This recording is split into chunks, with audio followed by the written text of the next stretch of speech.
Assalamualaikum warahmatullahi wabarakatuh. A'udzu billahi minasyaitonir rajim. Bismillahirrahmanirrahim. Alhamdulillahi rabbil alamin. Wassalatu wassalamu ala asyrafil anbiya'i wal mursalin sayyidina wa maulana Muhammadin wa ala alihi wa sahbihi ajma'in, amma ba'du. Hadirin yang dirahmati Allah, dalam kehidupan ini mungkin kita pernah merasakan yang namanya jenuh. Bisa karena pekerjaan yang bertumpuk-tumpuk, kegiatan rutinitas yang itu-itu saja setiap hari, atau mungkin hal-hal yang lainnya. Tapi pada dasarnya kita pernah merasakan kejenuhan seperti itu. Jenuh adalah suasana jemu atau bosan. Sebenarnya ada yang membedakan antara jenuh dan bosan itu. Jenuh itu adalah perasaan lelah ketika telah melakukan suatu aktivitas secara terus-menerus.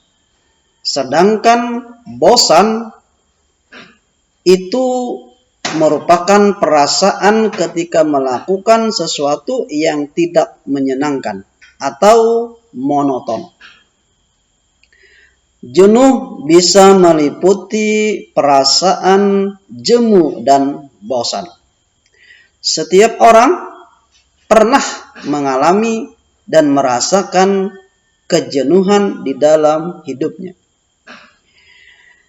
Apapun aktivitas yang dilakukannya, selama itu dikerjakan secara rutin, maka suatu saat akan mengalami kejenuhan itu. Tidak hanya berkaitan dengan pekerjaan atau aktivitas rutin. Makan dan minum pun bisa juga menjadi jenuh. Ketika menu yang disuguhkan itu saja tanpa ada perubahan. Dan juga karena terlalu sering menyantap hidangan yang sama.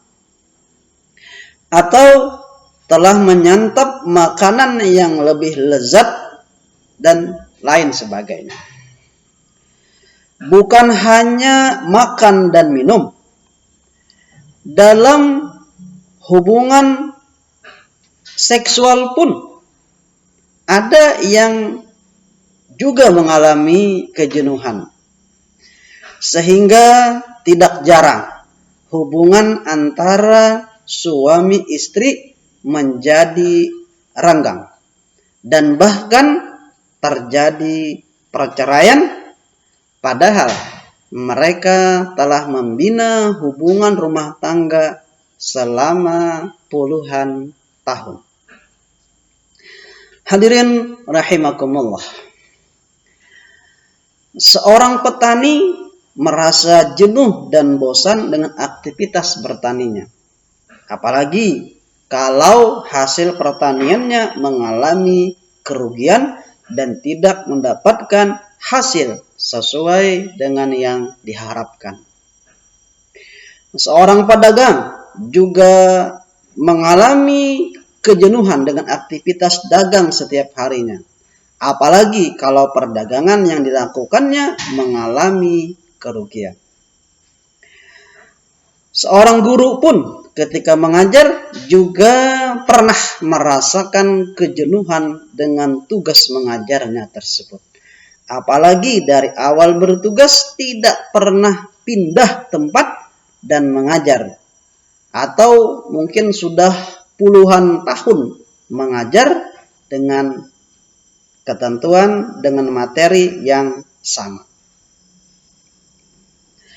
Seorang guru juga jenuh dengan kondisi siswa atau siswi yang diajarnya. Ketika ilmu yang diajarkan tidak bisa diterima dengan baik oleh anak didiknya. Seorang pejabat pun juga akan merasakan kejenuhan ketika kinerja bawahannya tidak sesuai dengan harapan. Komunikasi antar jajaran pegawai di bawahnya tidak terjalin dengan baik, sehingga program yang ditargetkan tidak berjalan dengan semestinya. Bahkan cenderung terbengkalai, tidak berjalan sesuai dengan yang direncanakan. Tidak hanya pejabat dan bawahan, sekelas presiden pun juga akan merasakan kejenuhan ketika para menteri dan pejabat yang setingkat dan di bawahnya tidak dapat menjalankan program yang telah dicanangkan. Bahkan seorang raja pun bisa juga jenuh ketika rakyatnya banyak yang kelaparan dan sengsara dan lain sebagainya. Kejenuhan yang dialami orang merupakan hal yang lumrah. Ketika pekerjaan dilakukan secara terus-menerus dan tidak tergantikan, akan menimbulkan kejenuhan. Belum lagi tuntutan kerja yang terlalu tinggi sehingga tidak bisa diselesaikan dengan baik. Seorang murid juga terkadang jenuh dan bosan ketika guru yang mengajar tidak bisa menjelaskan pelajarannya dengan baik. Metode mengajar yang monoton, tidak bisa menguasai kelas dengan baik sehingga siswa menjadi mengantuk dan tertidur. Apalagi ruangan belajar yang panas, bau, dan sumpek. Selain itu, jamaah di pengajian pun tidak luput dari kejenuhan ini. Ketika sang ustadz atau kiai yang memberikan pengajian tidak dapat dipahami oleh mereka, materinya yang terlalu tinggi sehingga susah dicerna oleh mereka. Atau bisa juga karena cara penyampaian sang ustadz yang kurang menarik sehingga menggunakan bahasa-bahasa yang tidak dipahami oleh jamaah pengajian. Selain itu, seorang anak bisa juga jenuh dengan orang tuanya di rumah. Anak tidak bisa beraktivitas di luar karena dilarang. Di rumah selalu disuruh-suruh mengerjakan tugas rumah tangga seperti mencuci pakaian, mencuci piring, setrika, menyapu, dan melakukan hal-hal yang lainnya. Sehingga waktu untuk bermain dan bercengkrama dengan teman-temannya tidak ada lagi. Selain itu, pasangan kekasih yang lagi di mabuk asmara juga bisa merasakan kejenuhan ini. Ketika salah satu pasangan tidak memahami keinginan kekasihnya, sikap mau menang sendiri dan cenderung tidak mau mengalah. Belum lagi pasangan yang diharapkan bisa bersikap romantis terhadapnya. Justru setiap bertemu menjadi tegang dan kaku dan sebagainya. Seseorang yang suka membaca, olahraga, nonton, apakah itu televisi atau bioskop, rekreasi, traveling, bisa juga mengalami kejenuhan. Membaca buku-buku novel yang terkenal dan menarik, atau buku-buku agama, sains, dan sebagainya bisa mengalami kejenuhan. Ketika tema dan isi dari buku itu sudah diketahui dan tidak memberikan informasi yang baru. Selain itu, olahraga rutin yang melelahkan dan padat juga bisa menimbulkan kejenuhan. Nonton televisi dan bioskop yang menampilkan film atau sinetron yang kurang menarik juga menimbulkan kejenuhan. Kejenuhan yang dirasakan itu terkadang membawa kepada masalah yang serius. Rasa jenuh itu terus menjadi kepikiran, sehingga menyebabkan mereka menjadi stres. Hal ini berdampak kepada diri mereka sendiri, seperti susah tidur, berkurangnya nafsu makan, kemudian bisa melamun, kemudian menghayal, emosionalnya meningkat, cepat tersinggung misalnya, cepat marah, kemudian berdiam diri dan cenderung menyendiri.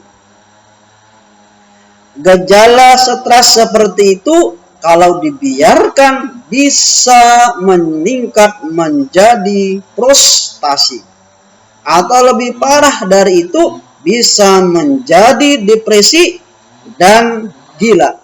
Na'udzubillah. Itu merupakan penyakit psikologis akibat dari kejenuhan yang kuat dan memuncak. Selain berdampak kepada psikologi seseorang, kejenuhan juga berdampak kepada fisik.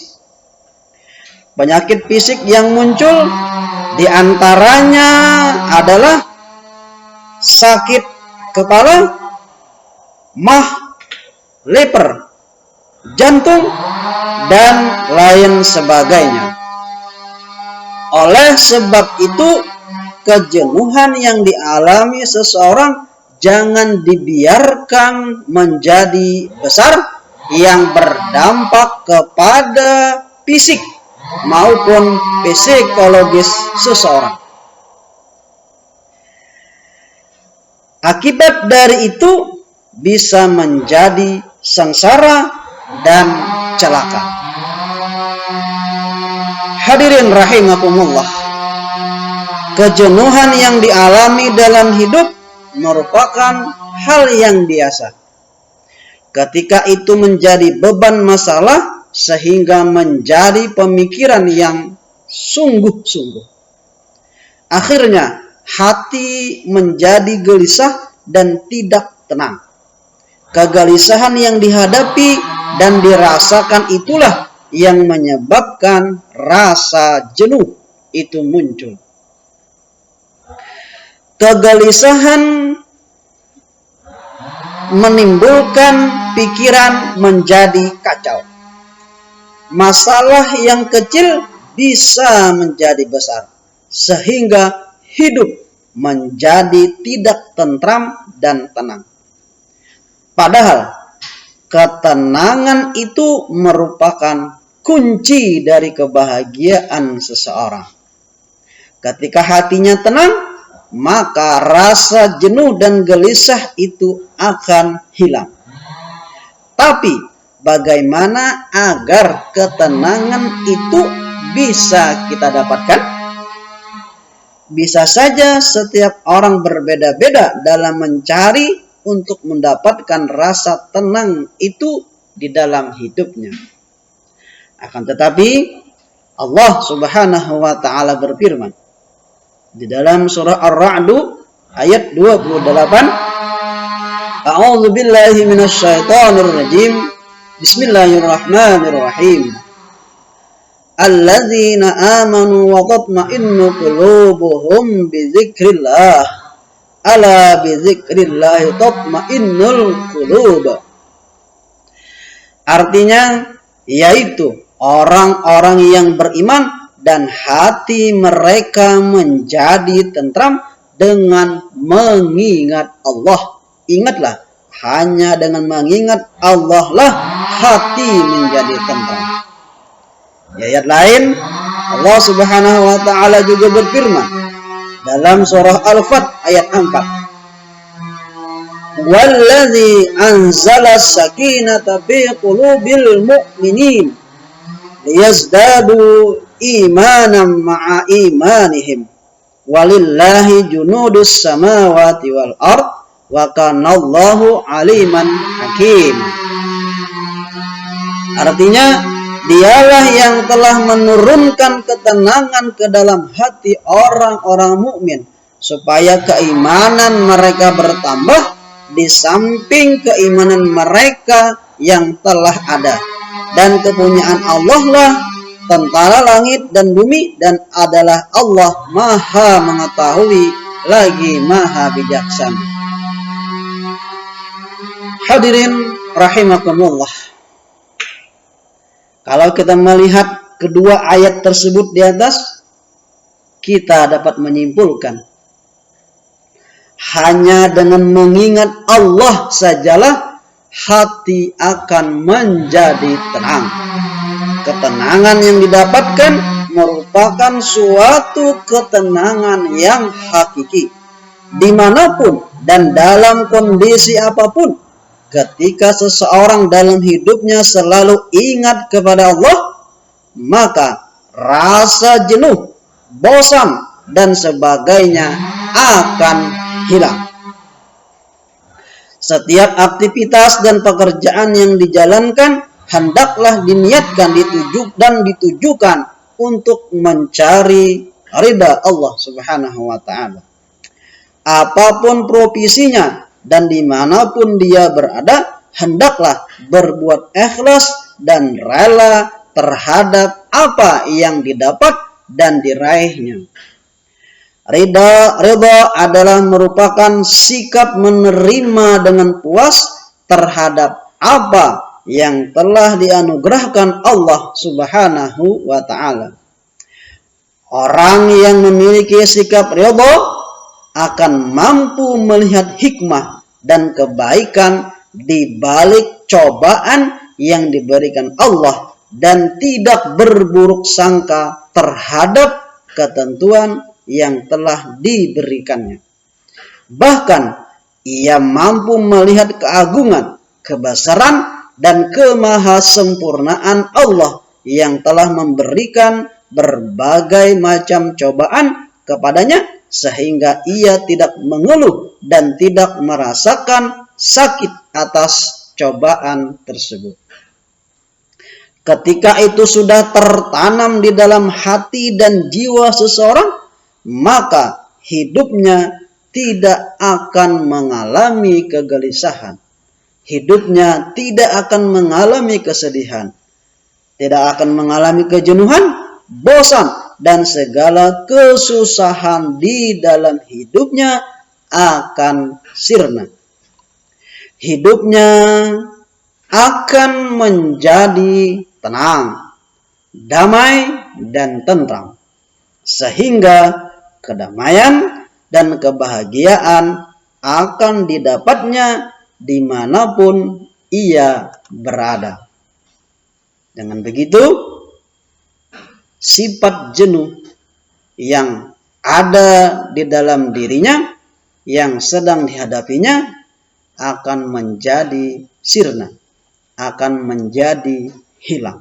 Untuk itulah, ingatlah dimanapun kita berada, saat apapun kondisi kita, ingatlah hanya kepada Allah Subhanahu wa ta'ala. Karena apa?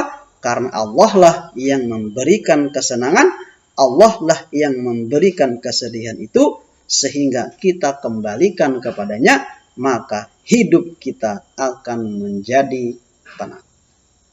Demikian, mudah-mudahan bermanfaat. Salah hilap mohon maaf. Assalamualaikum warahmatullahi wabarakatuh.